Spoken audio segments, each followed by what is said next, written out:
In today's video, I will walk you through how to use databases on Replit. Start by opening your app. Once you're in your workspace, look toward the top of the interface and find the Database tab. It's usually located alongside the other development tools.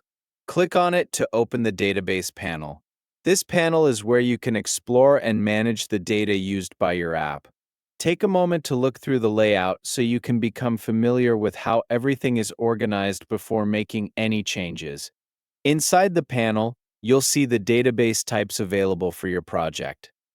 Depending on your project, this may include a simple key value store, a table-based structure, or other database formats supported in your environment. Each database represents a different set of information that your app relies on. If you're working on a shared project, this overview can also help you quickly identify which parts of the application use each database. Next, click on the database you want to work with. This will open its contents so you can review the stored data. Depending on the database type, you'll see information displayed as rows and columns, keys and values, or collections with their properties. Use this view to review the information that's currently stored.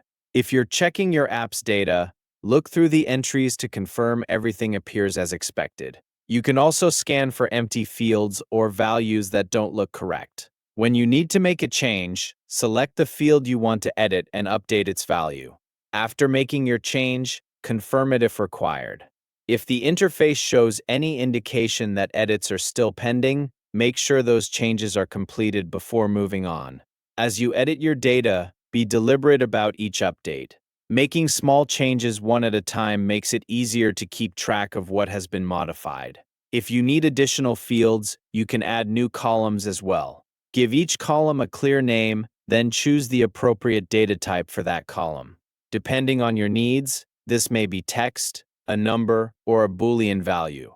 You can also edit the properties of your database fields. This includes updating default values, adjusting constraints, or changing the way data is validated.